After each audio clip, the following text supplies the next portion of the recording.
Good morning. Thank you, Harvey, for that interesting introduction. Today's share is sponsored L'Zecher Nishmas Azriel ben Aryeh HaKohen, which is Dr. Edward Honig, by the Honig family. Thank you very much for dedicating. And the share and the learning should be a schos Leil Nishmaso. Ziyarat is this week. Today's topic was actually suggested to me by one of the participants of the share. Happens to be that circumstance had it that he cannot be here today, but I'm sure he's listening somewhere. And it really does make sense that this is a topic that should be addressed following, it's really just 2 weeks. It seems so much longer, but it's just 2 weeks away from, as we talked about, the most tragic attack against Jews here in this country, in the history of this country. And the response from everybody, I guess you'd say from the top down, the president, the first thing he talked about was security. And what would have been if they had inside the synagogue an armed guard or a person who was able to use a gun. And although today's share will not be exclusively about firearms, but the concept that we want to talk about in today's share, I think we titled it Shabbos Shalom Security, Exploring Options in a Dangerous World. Shabbos Shalom Security sounds like a good name for a company. But really, probably a little peace of mind that all of us had was definitely shaken and maybe even taken away from this attack. So there are lots of reactions that, you have to protect yourself. If you're a target, then you have to protect yourself. So I'd like to talk in depth about that concept in general. We'll go through practical things perhaps one could do for protection and explore it all. Really, I think this week's parsha is the perfect springboard to talk about this. The famous Chazal that when Yitzchak is deliberating, giving the brachos to Esav, and what's in front of him seems like Esav, but he's not sure. Yaakov utters the words, Yitzchak utters the words, Hakol Kol Yaakov, the voice of Yaakov, V'hayidayim midei Esav, but the hands feel like Esav. And there's multiple drashas that our Chazal learn from this pasuk, from this quote of Yitzchak. Obviously, not the simple intention of Yitzchak when he uttered those words. One of those drashas are that there's a balance between the Jewish people and the children of Esav. Jewish people have a special power of connecting to Hashem through davening, through tefillah, through limud Torah. Jews have the power of their mouths. As opposed to Esav and his descendants, they have the power of the yadayim, of the hands, of the sword, and they're powerful people. And history has borne, Jews have suffered much, under the crusades of the children of Esav. And our Chazal teach us that it's a balance. If the Yadayim, if the Kol Kol Yaakov is strong, then you don't have to worry about Yadayim Midei Esav. You don't have to worry about the powers that Esav has. But if Jewish power is weak, then one has to be nervous of the Yadayim Midei Esav. And unfortunately, we've seen both sides of it. And throughout the ages, much blood has been spilled. But some people take this idea in Chazal, I think, a little bit too far. Some people say, look, Jew has the power of the mouth, and of course it's true that whatever we have tremendous chusim from our tefillos, from our limud Torah. But people go as far as saying, look, it's not Jewish to fight back. It's not Jewish to own a gun. It's not Jewish. That's Yadayim Midei Esav. There are those who espouse such ideas. Pashtus has no clear Chazal that supports it. And really, there's a counter Yesod the Gemara itself spells out. The idea of Jewish self-defense is practically a Mishnah in Sanhedrin. If you look on your sheets, it's a Gemara in Sanhedrin, Daf Ayin Beis Amud Aleph. Haba b'machteres. Machteres is not an easy word to translate. I was just talking in my share this week about different phrases. You can't just give a simple definition. So machteres is a case that someone's trying to kill somebody else. So the din is nidon al shem sofo. You judge it based on the end. The Gemara explains exactly what that means. Amar Rava, my time of the machteres. Chazaka ino mayim min atzmo mamono. You have a case. You have a bandit. He comes to mug. Let's make it even, unfortunately, a Jewish bandit. Ruvain comes to mug Shimon. Comes to attack him. So, the bandit was coming to attack him, understands, look, I'm trying to steal his money. Money is meaningful to a person. So the reaction of some people might be to fight back. Once you fight back, get into a fight, I can end up killing him. So the Gemara understands, Gemara says it out beferish. I'm coming against this other person. He won't allow me. I might kill him. The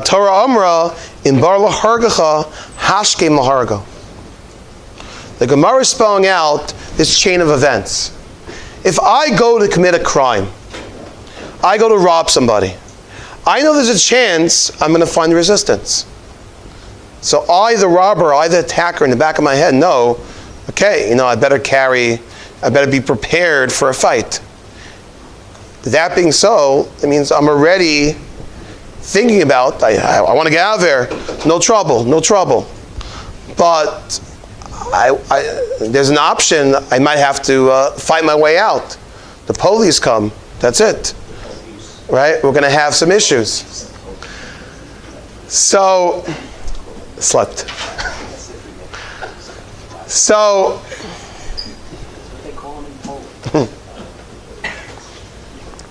what do you do?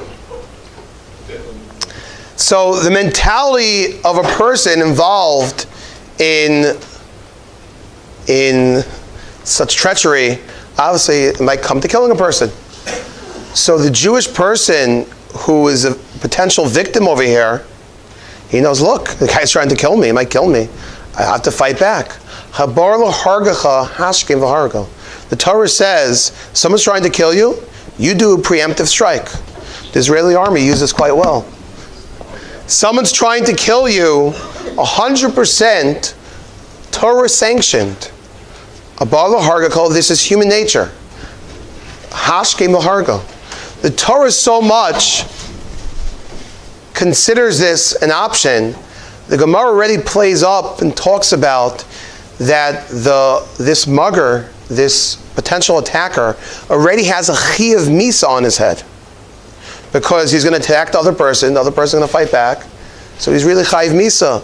If he does something else, the Gemara gets involved with halachas of kimli b'derabba minei. You could potentially exempt him from other things because he already has a chayiv misa on his head. So the Gemara here is assuming quite clearly that when somebody comes to attack somebody else, the assumption is you're going to fight back. Gemara doesn't say, oh, that's a bad option, take it on the chin. No, this is human nature. Habar lahargacha hashkim v'hargov. If someone's coming to kill you, in American law, in different legal systems, you might be in trouble. Someone comes to your house to mug you and you just, shoot him. Okay, but if there's a threat to a person's life, it's different. Habar lahargacha hashkim v'hargov. That's what the Gemara says. So that means that Rachmana litzlan, we don't want to be in such a situation. But if chas v'shalom, a person finds himself in a situation where there's a threat in the person's life, of course, again, within means and smart decisions of what to do and how to do it, but of course, a person shouldn't just take it, you should fight back. Would that apply to embarrassment as well? That's a different story. Different story. Now,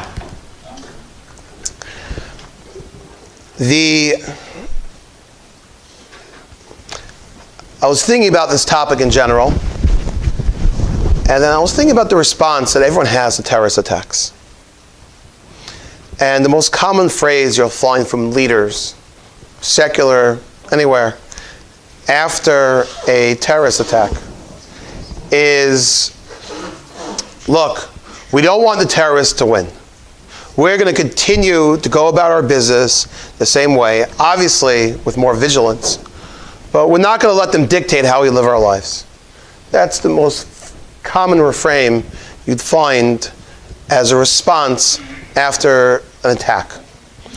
So I was thinking, in the Jewish world, we really need a secondary response. And it's a very important secondary response.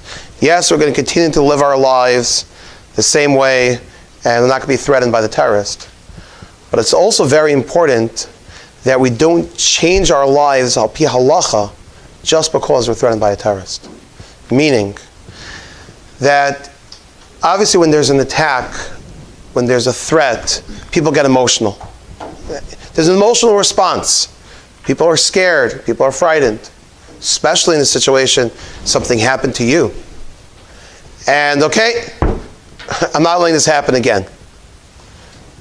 But we have to live our lives the same halachic way we were living our lives before the attack.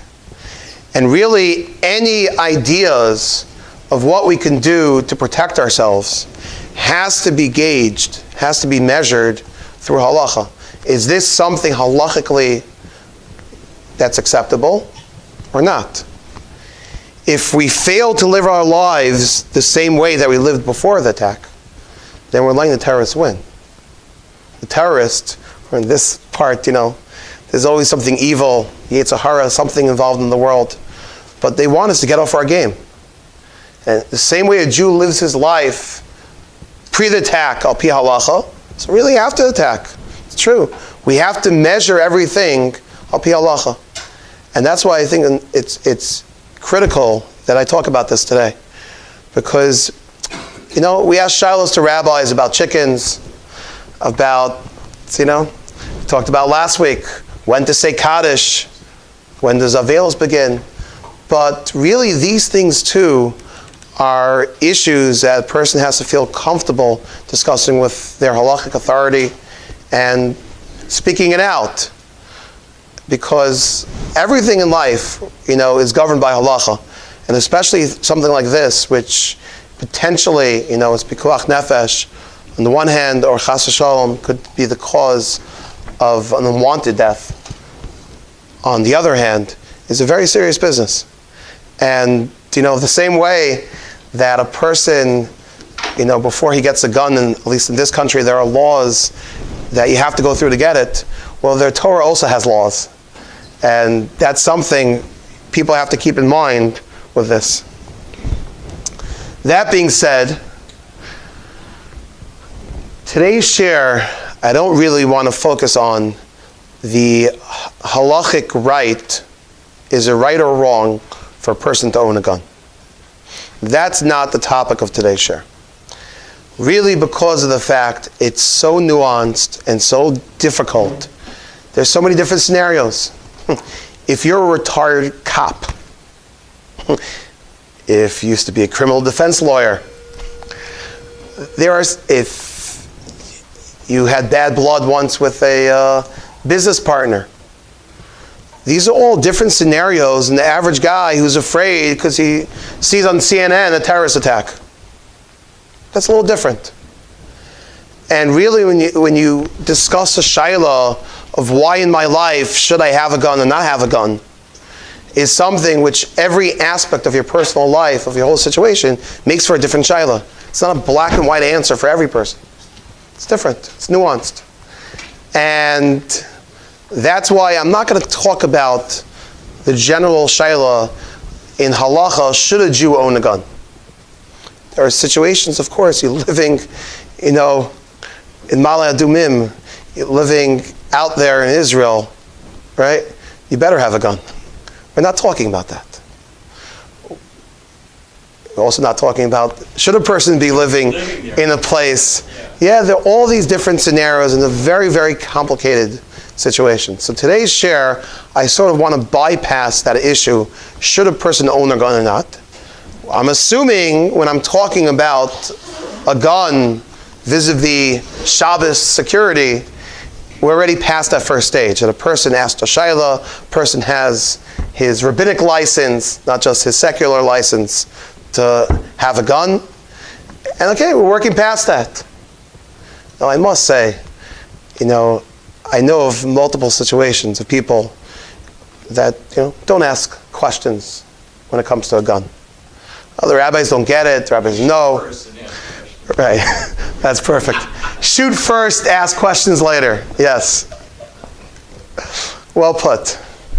But really, as we said before, a gun is a very, very big shaila. It's a big deal. Having a gun in one's house, there are many things that could go wrong, many things which are not simple about it. It's a whole different lifestyle. Once a person has a gun, it definitely affects and changes a lot of things. So that's a big shaila, and I'm not here today to address it.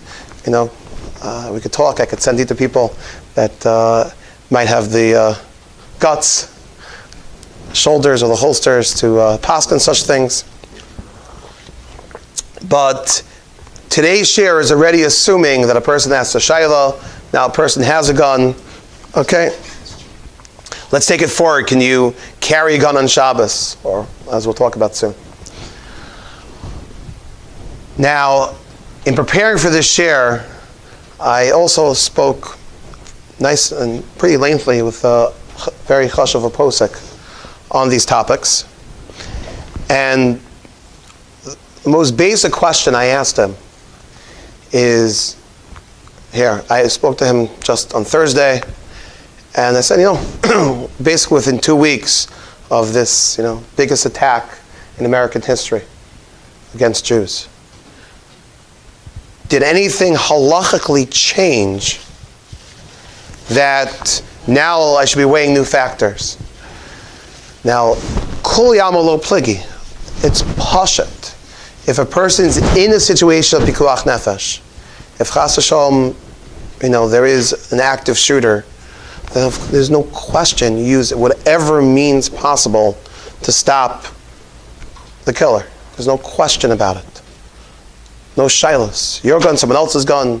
In halacha, they discuss, let's say you forgot your tefillin at home. Do you have a right to use your friend's tefillin that are in shul without asking his permission? Right? That's a shaila in regular daily things. If your friend happened to leave a gun in shul and there's an active shooter, you don't have to discuss a shaila. Right? You're allowed to use his gun, maybe assuming that you know how to use it, and maybe assuming that you're not going to do more damage by using it. But of course, we're not talking about situations of pikuach nefesh. That we're not talking about. We're a few steps removed. We're talking about here. We're living in America. The world today is a different, is a dangerous place. So how do we view this situation? So this posek said to me, he's been asked this multiple times already in the past 2 weeks, and he thinks, al pi halacha, in terms of defining it, you wouldn't yet call, chas v'shalom, call America, shchiach hezeka. It's not common for such things. Unfortunately, we all know the statistics are rising for anti-Semitic incidents. But to say to the degree it's already shchiach hezeka, he says, I don't think it's that. It's not shchiach hezeka. Unfortunately, it's happening. It's happening in a greater frequency, perhaps, than in years past. And it's alarming. But shchiach hezeka is a certain level of understanding. It's common for damage. It's not shchiach hezeka. It's not. So although we have to be vigilant, although we have to improve our infrastructure, our security, but in judging Hilchos Shabbos, if something's shchiach hezeka, then yeah, you might be able to be walking the street in Rosh Hashanah holding a gun on Shabbos because you're afraid you're going to be attacked. Yes, if it's a scenario where it's common, right? You're living right by Arabs, and if you're not constantly armed, they're going to take advantage of you and they're going to attack you. So in such a scenario, that's shchiach hezeka. That's common for damage to happen, or obviously worse than damage, and thus a person could take all the precautions to be fully ready to be engaged for a fight. But we're not at that level here in America. I didn't press him to ask him if I lived in France, in some areas over there, would you call that shchiach hezeka? I was asking about America. In terms of America, Baruch Hashem, as God bless America, we are not at a level which we say it's common for such a thing. However, at the same time, we know these things happen, and of course, nishmartem nafso seichem, a person has to watch their health, not just their health, their well-being, everything, their safety. Of course, we should take precautions, and of course, we should up our game on all these things. But to think that we're in a situation where it's super dangerous, it's shchiach hezeka, it's common for such a thing to happen, that this posuk I asked the Shiloh to said no, it isn't. Now, hopefully that gives people a certain sense of reassurance. Obviously, all these things are a measure of seeing the practical halacha, balancing it with ideas of bitachon, of faith in Hashem, and what's right and what's wrong. It's all very, very complicated things. But that being so, let's discuss the topic about carrying a gun on Shabbos. Now, I'll refer people, Rabbi Sharfman is actually one of the last shiurim he gave. In preparing for the shiur, I listened to the entire shiur. Number 238 talked about the general concept of bringing a gun to shul. And he dealt with their potential problems of just the act of bringing a gun to shul. And within the shiur, he touched upon this concept of carrying a gun on Shabbos. But I think it's a perfect shiur that goes in line with what we're talking about over here. But on the basic concept of carrying a gun to shul. What I want to talk about is Hilchos Shabbos. Can one carry a gun to shul on Shabbos? Now, I'm, for the most part, addressing a situation, to begin with at least, where there is an Erev, and one would be allowed to carry in his neighborhood a gun. Where there is no Erev, that's much more complicated, and that's not really what we're going to talk about today. I'm talking about North Miami Beach, I'm talking about Boca, I'm talking about Hollywood, where we have Erevim and there are guns. Can we carry those guns to shul on Shabbos? So really, Is that assuming there's an Erev? yes, assuming there is an Erev, can one carry a gun to shul on Shabbos? So, yes? So if you're wearing a holster maybe the Eruv doesn't matter because you're wearing it as opposed to carrying it to start with. So I would like to, Wearing something in your pocket. if you look on the back of your sheets, we're not up to there yet because I haven't barely started. Wearing something in your pocket. 941 for that. Right. I'm not sure I'll get there to 941, but if you look at the back of your sheets, it's an extremely long tshuva from Moshe, but a fascinating tshuva. I put in the sheets just, it's very interesting if someone would have the time to read it, where Moshe Feinstein actually deals with the idea of a situation where there is no Erev, carrying a gun, is that allowed? And he talks about perhaps is a gun a sign of pride? Is it an ornament type thing that a person has? And, right, obviously he's talking in a scenario, people see your gun, not concealed gun that no one would see. But he talks about that perhaps a gun is even a means of a person, looking like a tough person. He compares it at one point to a doctor walking around with a stethoscope around his neck, right? When you're a young doctor, you just, you love running around everywhere with your scrubs and this, After all the years of schooling, I finally made it. So it's also a means of pride. So they make us wear ties and kola, for the record. But okay. So,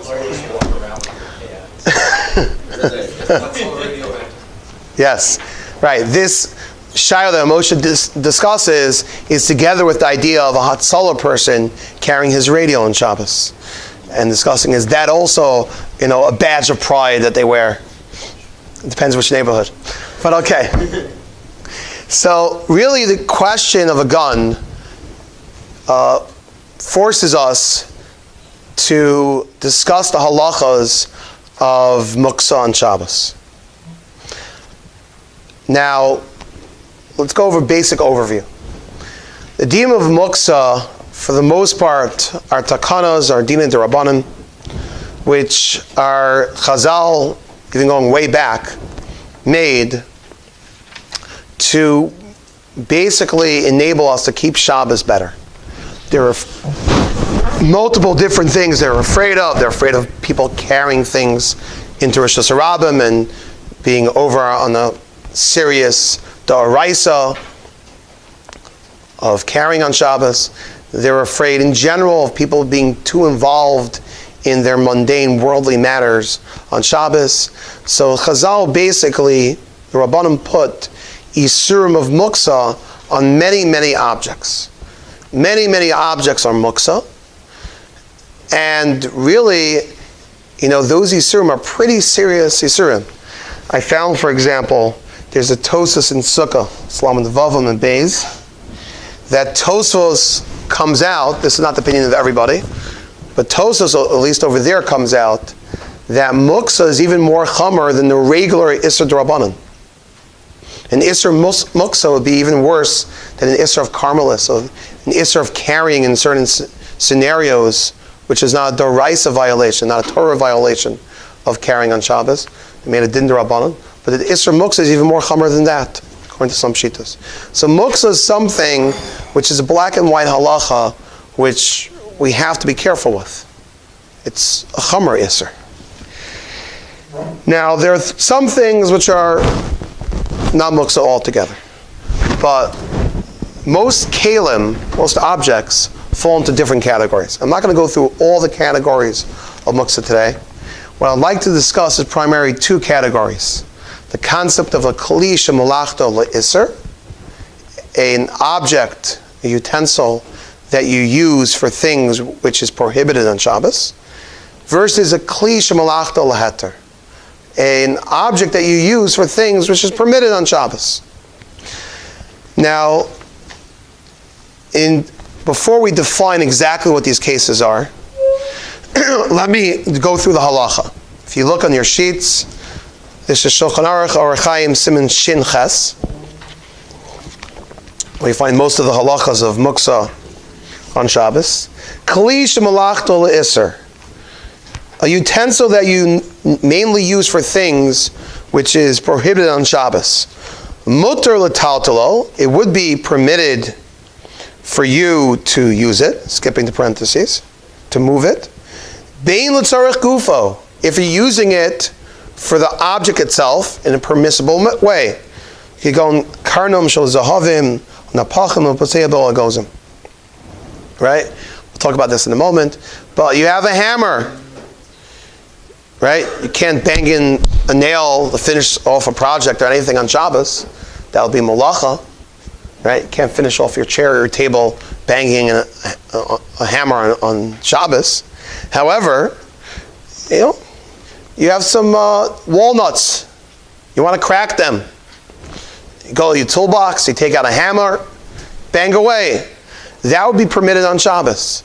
Because that usage of that kli, even though that kli is a kli shemalachta l'isser, and normally you can't just touch a hammer on Shabbos. You can't show your friend, hey, check out my new hammer I got. I'll touch it, I'll move it on Shabbos. However, if you're using it though, l'tzarech gufo, you're using this object for permitted use, then one is allowed to touch it on Shabbos, move it on Shabbos. Or the second qualification, the Mechaber, the Shulchan Aruch continues, being the tzarech mekomo, you need the spot where that object is. You need to use the spot where the kli is in. So those are two permitted uses of a kli shemalachta le'isser on Shabbos. So again, a hammer is the classic example of a kli shemalachta le'isser. In fact, there's a song and it talks about Shabbos. So it says, "So put away your hammer." Right? Time to say good Shabbos. Yes. So a hammer, short range. A hammer is a classic example of a kli shemalachta le'isser. Now, I have to tell you this story. I remember one time, I first got married with my wife for Shabbos to her cousins in Lakewood. And my wife's cousin was married to a Kol guy that's sitting and learning in Lakewood. So I remember we brought them a nice bottle of wine. Nice bottle of wine. Bring the bottle of wine. So the husband's like, oh, I have to open it. He goes to his toolbox. The guy takes out a hammer and a flathead screwdriver and come to the table. I'm thinking to myself, this is not so yeshivish. Right? What's he picking up a hammer on Shabbos? What's he doing? But he actually is quite yeshivish. He doesn't use corkscrews. This guy's quite handy. Took a hammer and a flathead screwdriver and budged out, perfectly took out the cork, nothing left in the bottle. We all gave him, a standing ovation. But that's a perfect example. You could use a hammer on Shabbos for permitted usage. A hammer and a screwdriver right there in the middle of Lakewood, 100% mutter on Shabbos. That's this example. A kli shemalachta le'isser is permitted, the tzarech gufo. By Shafran, you object? Huh? Very important halacha, correct. Really this idea, right? Yeah. Really this idea of a kli shemalachta le'isser being used on Shabbos, halachos muksa really dictate that's only if you don't have a kli shemalachta le'heter or something else which is better to use. So if the person would have had a corkscrew, I assume he didn't because he just loved having fun with us, right? If you have a corkscrew, then you have to use your corkscrew. I'm sorry, you should not be taking out your hammer and your screwdriver. Yes. But a kli shemalachta le'isser, that's a perfect example, could be used at tzarech gufo. If you look in halacha daled, the Mechaber writes, kli shemalachta le'heter. If you have a kli which is normally used for permitted purposes, right? Your pillow is a kli shemalachta le'heter. It's a utensil, it's something that you use for permitted purposes. You're 100% allowed to sleep on Shabbos, recommended. So that would be a kli shemalachta le'heter. A chair, you're allowed to sit on Shabbos. Another example of a kli shemalachta laheter, and it will be mutter to move on Shabbos. It's mutter l'taltal afil eino al tzarech hakli, even if you're doing it just for the kli's purpose of itself. It shouldn't get broken or stolen. Al shelo tzarech klal is also l'taltal. It's an important halacha. People don't know this. Is that kli shemalachta laheter? Really, you can't just space out and play with it on Shabbos. You constantly, you have people that, when they're spaced out, they start playing with things and they start moving chairs backwards and forwards. You can't do that for no reason. If there's a reason, right? If there's a reason you need it, or even if you don't need it, for the safety, of the object itself, you can move it.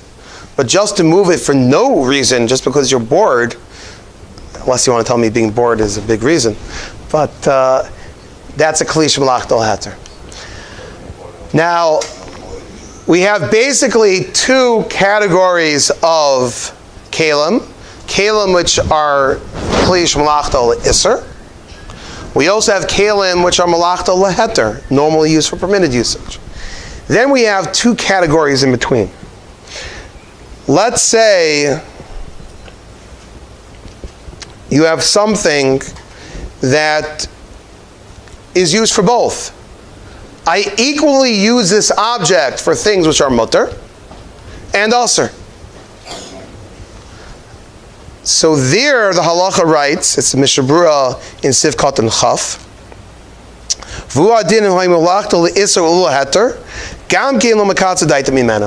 something which is a kli shemalachta l'isser ula heter is used for both heter and isser, then that's mutter. There's a fourth scenario. Okay, so I have something which is used only for isser, something used only for heter, something used for both. But another one. What about something which is used, let's say, I use for both, but maybe I mainly use it for something aser. It's rov tashmish le'isser. So there it's a little tricky. The Mishnah Berurah comes out that if you mainly use something for isser, though you also sometimes use it for mutter purposes, the Mishnah Berurah writes earlier in Yud, Va'afilim rak rov l'achta le'isser gam kein b'chal zeh. He says that it's aser. But if you look in the Bir Halacha I have there, which is numbered Gimel, there the Chavetz Chaim is not sure. He actually says he's mesupik about it and leaves it tzarech in. Because why can't we say that since part of the time I use it for permitted purposes, so my mind is still on there, that's not muksa, that's not put aside, not set aside, and therefore that would be okay. So basically it comes out, there's two major categories, a kli shemalachta le'isser, that has limited use on Shabbos. You could only use a kli shemalachta le'isser, let's say a gufo, for a permitted purpose, or if you need the spot where that keli, the object is. Kli shemalachta leheter, that you are able to use for the most part on Shabbos. So the question begs, what is a gun? Is a gun a kli shemalachta le'isser? Is this a object that you use for things which is also to use on Shabbos? Or is it kli shemalachta leheter? Something that's used for permitted purposes on Shabbos. If it's a kli shemalachta le'isser, then we're going to have some problems potentially. And one may not be able to use it on Shabbos. How can you walk around carrying something that's muksa? You need the thing itself. It's kli shemalachta le'isser because it's shvito, but you need the thing itself. Yeah. When you're using it for a heter purpose. Okay. I would think that the goal of using the gun is firing the bullet, and the goal of the bullet is to pierce through something which would be tearing. Therefore, it's malachis for an isser, not for a heter. Okay. Good. It's also pikuach nefesh. Oh, if we're in a scenario of pikuach nefesh, there ain't no problems with muksa, right? You pull that gun out, no problem. Get the gun. But we're not talking in a pikuach nefesh situation. Really, the way we set up today's share, was in a scenario like we have today, where there is danger. It's not pikuach nefesh, not even shchiach hezeka. Can I walk on the street for preventive measures, last resort? It's interesting, in preparing this share, I did a lot of research in halacha, in practicality. Somebody told me, and someone in this neighborhood carries a gun specifically only on Shabbos. Why does he carry it specifically only on Shabbos? It's a shinoi. No, not a shinoi, not a Shabbos guy. He has a very... He's fearful of attacks. He says, when are those attacks going to come? The random day, right? We have to be most worried on Shabbos when there's the biggest congregation, people are congregating, they know it's our Sabbath. So this person, during the week, doesn't carry a gun. He specifically carries a gun on Shabbos. Now, I'm not giving out a psak on that particularly yet. But, different people have different, ideas. So what do we say? What is a gun? Is it kli shemalachta le'isr or kli shemalachta le'heter? We'll talk about that case too, right? Shafran brought it up. If you have a gun which is inside your house, as someone mentioned to me before, locked up in a vault, in a gun cabinet in a safe, which that's where it should be in your house. So there it's interesting. If you don't have it on you, and you have it locked up, and again, in a situation which is not shchei chazeka, then in that situation it would be usher to move the gun on Shabbos. That would be what we call muksa machmas chasarn kis, which is a different category of muksa, which would mean, and I'm sure this scenario could come up, you're sitting there on your Shabbos Suda, and pun intended, after a few shots, you're sitting there with your friend, and you're like, you got to see my new gun I got. So you go to your safe on Shabbos to show him your gun, because, that's really not permitted. Your gun in that scenario is muksa machlos ksaran kis. You don't usually handle it, and one would not be allowed to remove it from the safe on Shabbos just to show it off. Now, back to our case. Is it a kli shemalachta le'isr or a kli shemalachta le'heter? So there's a fascinating piece by Rav Shlomo Zalman Auerbach. It appears very briefly in the Shmir Shabbos Holachasa footnote, which is on the bottom of your first sheet, but it's more clearly spelled out in the modern day sefer, a newer sefer, on Hilchos Shabbos called Orchos Shabbos. So over there, he says, for sure, using for pikuach nefesh, then it's a kli shemalachta le'heter. Of course, in the situation of pikuach nefesh, it's mutter to use a gun, and that's heter purposes.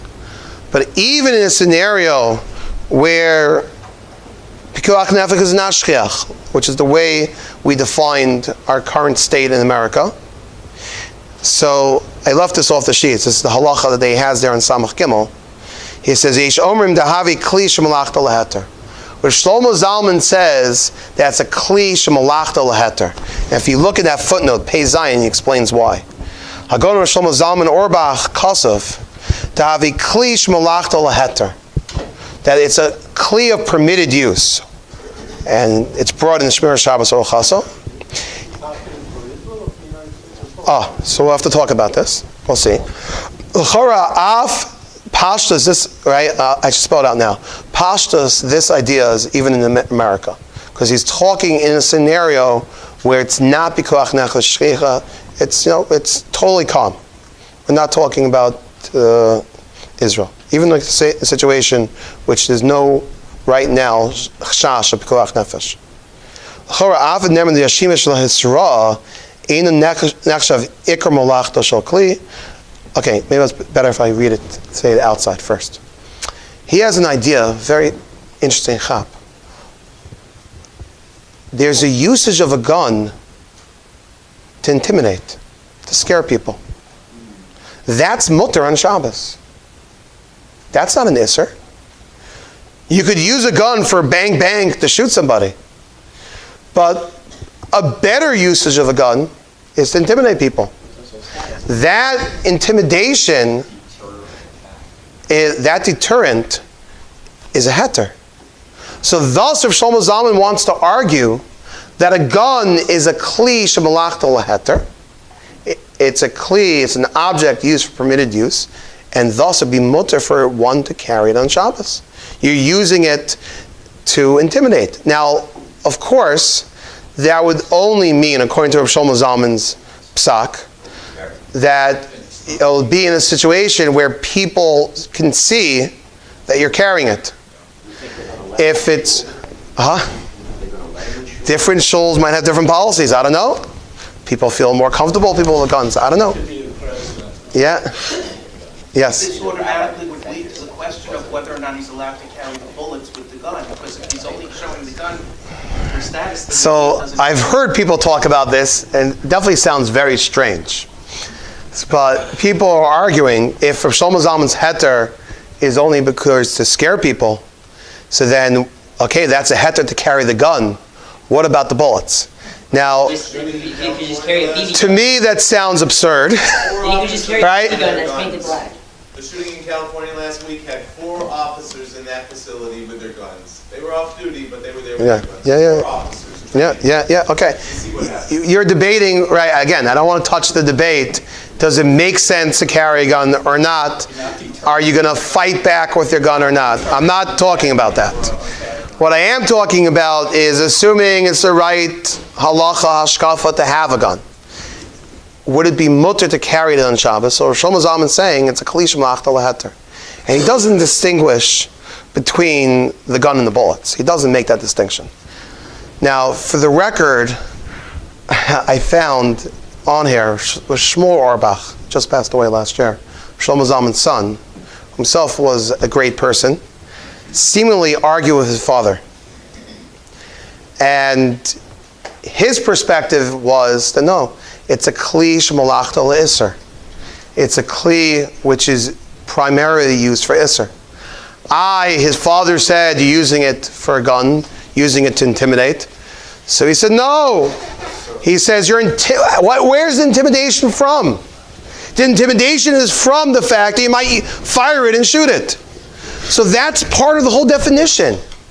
The whole definition of a gun is because I'm going to shoot it. Bang, bang. So even if there's a deterrent factor, the deterrent factor is stemming from the isser that you might shoot and hurt somebody, kill somebody. If you're carrying it as a deterrent, then you're using it the heter.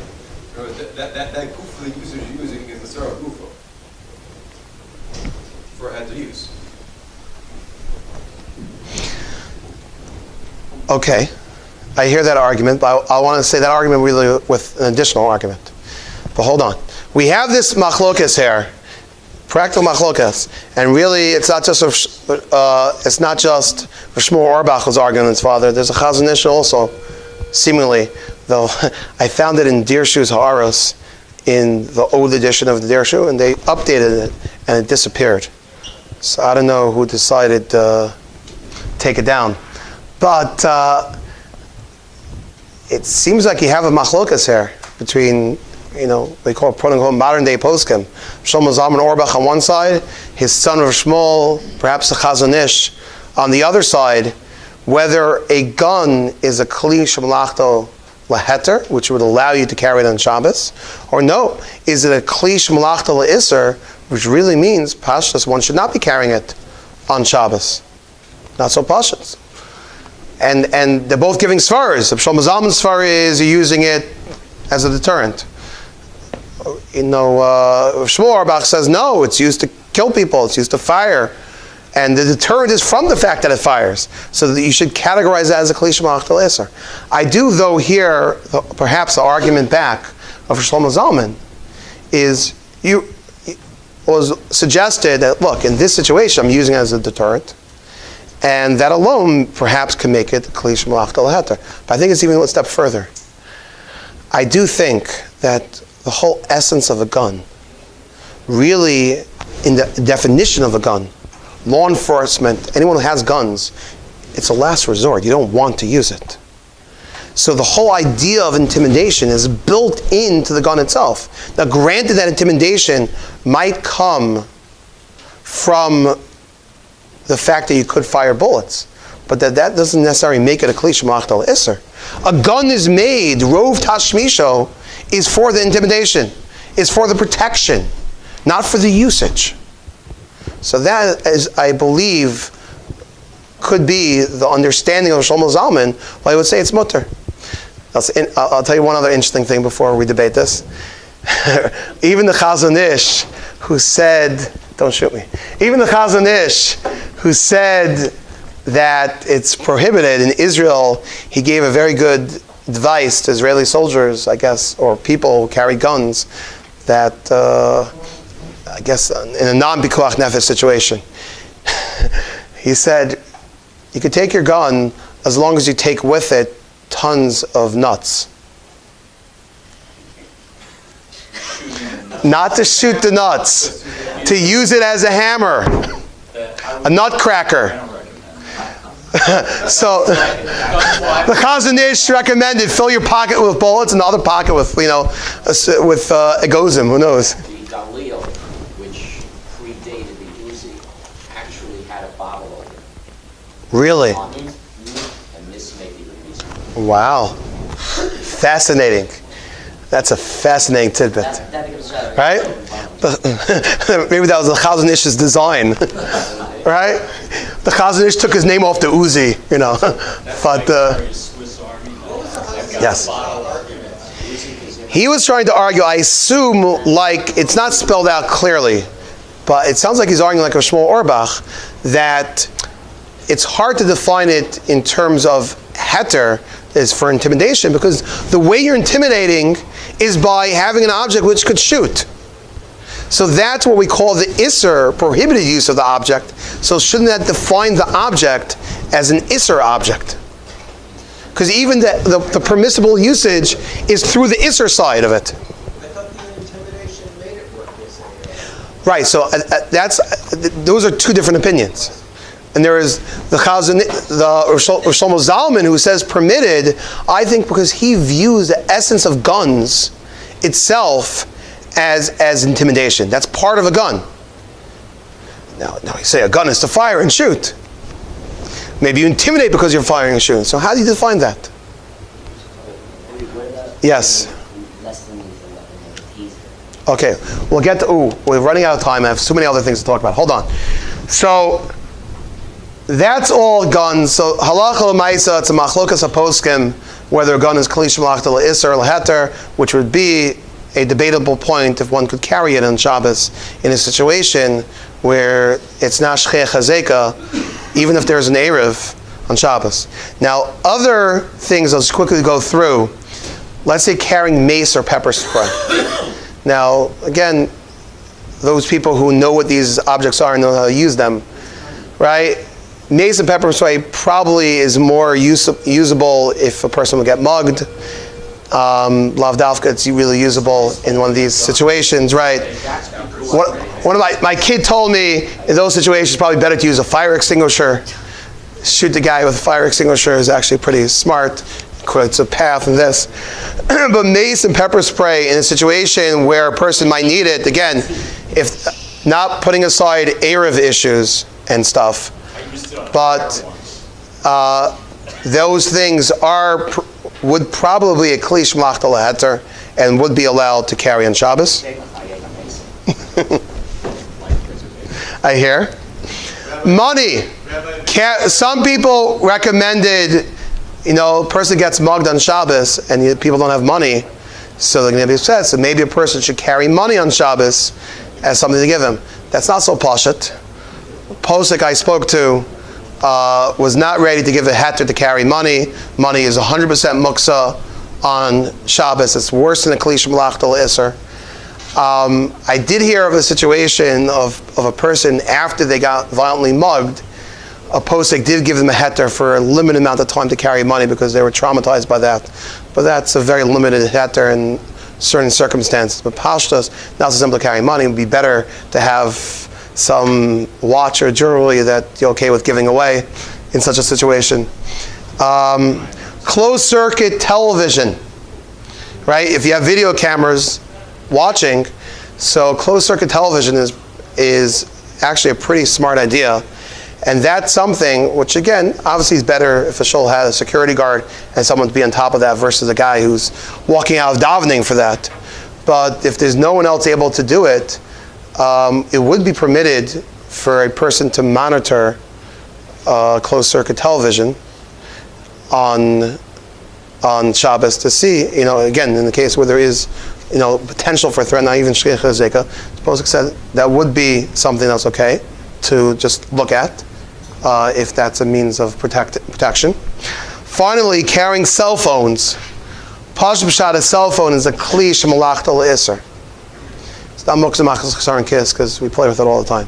But a cell phone is a kli shemalachta l'isser, which also simply would not be permitted to carry on Shabbos. Obviously, a solo person is different. With a radio, a doctor, those cases are different. But in simple scenarios, one would not be allowed to carry a cell phone. What probably we should have is there should be phones in shuls. In the world today, everything's cell phones. And Shabbos, you put away your cell phone. This posek told me that he recently was asked multiple shilas about security, different things. And he recommended, he didn't allow for them to carry cell phones on Shabbos. But he says, why can't you just leave leave phones in strategic spots, people to know about it, right? So in case Chas Shalom there is an incident, people could access it. I actually saw, I wasn't paid by this, but there's an Israeli security company that is coming out right now with a fascinating panic button type idea inside that they already have pre-orders from the whole Detroit community. The thing is cost 10 grand. Whole fancy, complicated panic thing which immediately alerts the police, but it also has live video cameras and sound so that the police could hear at the moment's notice what's going on the scene, and they'll detect them and give them live time reports of where everything is going on.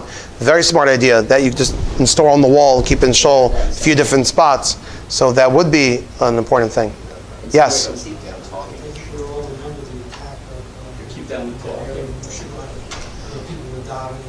Hard no. And the thing at that time, I don't know if people are aware of this, that's something in the roof of the shul would prevent the transmission of cell phones. And so as a result, the guy I I remember this. And as a result of that, there's actually the Knesset passed a law that no Knesset in Israel is allowed to have a device on top of the roof where you cannot get Right. What Dr. Goldstein is talking about is a very important thing. Is a lot of times, and this is a perfect example. In fact, I could summarize with this. When we deal with security is something that has to be on our radar. Has to be something that's there, and we have to be prepared, Chas Shalom, for the worst. That's part of leadership, preparing a situation for the worst. And the example Dr. Goldstein brings up, in a shul that might have been, extra cautious of the dangers of a cell phone being interruptive to davening, which it is. But one measure that people might have taken is putting jammers, which would disable contact of usage of a cell phone around there. At the same time, that's quite dangerous, because as we know, you need in cases of emergency to be able to reach out, and the speed halacha gives precedence. You could do something 2 seconds quicker one way, 100% you're mechal Shabbos that way. Where seconds count, halacha does not, take any back seat to anything, and preserving life is of utmost importance. So I think, what we should walk away from today's share is, unfortunately, these are serious things to debate, serious things to consider. How do we improve the security of our institutions, our Jewish institutions, where we're in the world today, where they might be targets? We have to take the proper measures to prepare our institutions for the worst. But at the same time, we can't let the terrorists win. We can't live our lives different than we lived before. Everything should be through the prism, through the guidance of halacha, And Be'ez Hashem, the schos of us doing it, al pi halacha, should be the real schos for our Shabbos Shalom.